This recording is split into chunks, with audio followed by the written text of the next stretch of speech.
So let me talk a little bit about our mission. We're a neuroscience company, and we use big data to solve a problem that affects all of us.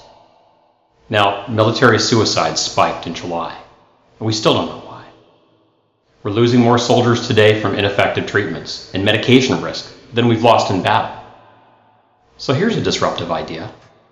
While we're spending millions of dollars to try and find out why, what if we could spend a fraction of that to reduce depression and PTSD? To get soldiers on the right treatments more quickly? With that one small change, what if we could actually stop it? That's what we announced this year, in partnership with Walter Reed National Military Medical Center, a 2,000-soldier, paid, randomized clinical trial of our technology, Peer Interactive, starting this fall. If it's as successful as the other 56 studies in our category, we expect military-wide adoption. And at the same time, adoption by consumers and payers who've already approved our technology, like United Healthcare and Optum.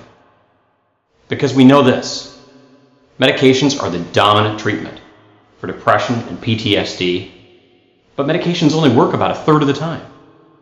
This has been well documented in the media, covered by 60 Minutes, Newsweek. McKinsey calls it the dirty little secret of pharma, wasting over half of our money each year. But even that's not the full story. These drugs have dangerous side effects that drive costs even higher, including an FDA black box warning on every drug label in the category for suicidality. We know that soldiers often don't seek treatment for years, and that many drop out because the medications just don't work or make them feel even worse. And that's a huge problem. The Army reported last year that 101 soldiers actually died from multiple drug toxicity in the very wounded warrior transition units they were being treated. Doctors are in an impossible position here. They've got over 100 medications to choose from, but no test, no direct measurement of the brain to guide which medication will work in which brain. So they're forced to rely on trial and error. We've got to find a better way. So what if doctors came up with a way to get to the right answer quicker, with less trial and error, and with fewer medications? What if that way involved a cheap, reliable neuroimaging technology we already have, EEG, combined with crowdsourced outcomes from doctors in the cloud? What if they could take advantage of the network effect, building new evidence and harnessing machine learning with every test? It'd be a pretty big deal. And in fact, we did exactly that in a study at Harvard and Stanford and 10 other sites published last year, beating the largest study of its kind by 50 to 100% on the same primary endpoints. This June, we published an even larger study of commercial health plan members that showed the same doubling or tripling of clinical improvement, along with some other surprising findings. An 87% reduction in suicidal thinking. Over 50% of the time in both studies, the report warned against medications not to use. And 10% of the time, the right medication for the patient was no medication at all. The report looks like this, and it tells the doctor a single thing. What were the outcomes reported by his peers for neurophysiologically similar patients over the range of medication that he's considering? Like when you're buying a book on Amazon.com, and it says, people who bought this book also like this one and this one.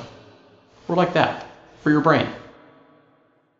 Many experts haven't heard of this, or can't believe there's enough evidence. And yet, every external group that's actually read all 56 studies on peerdossier.com have found that the evidence for quantitative EEG and peer actually exceeds the quality and amount of evidence of the trial and error therapies they're currently paying for. Like United Biosource, who cited high remission rates and superior evidence, or United Healthcare last year, who approved peer as an emerging technology, or Milliman Global Actuaries, citing an average 75% response rate, which is 2 to 3 times better than treatment as usual. In fact, when we look at the evidence for some of the most commonly used therapies being reimbursed today, the Agency for Healthcare Research and Quality found most to have inadequate evidence. And Radley, in a 2006 study, ranked psychiatry as the #1 in lack of scientific support for prescribing. Big data and digital health are now a major investment target, Over $1 billion of venture capital is poured into digital health, up 73% over last year. IBM is using its Watson product to predict the best cancer treatments with WellPoint and the VA. And Watson's expected to drive $2.6 billion in revenue by 2015. Neurovigil here in La Jolla is valued at $250 million for its single-channel EEG, which helps in clinical studies. Stephen Hawking even uses it. Our application is unique. It's focused on a single problem and is protected. We have 16 issued patents with 10 pending. The Secretary of Defense, Leon Panetta, committed the military to solve this problem earlier this year, in the same way that the military led the way that got us to space or the internet. We're nearing the end of a conflict now where less than 1% of us has done 100% of the fighting, and where their families have borne 100% of the sacrifice. What keeps us going in this company is that none of us have ever been in a company that had a better product, or more potential, or a more important mission. When we asked the chief of psychiatry at Walter Reed if they'd lead this effort, he had one answer: we consider it our duty. We do too. Thanks for your time.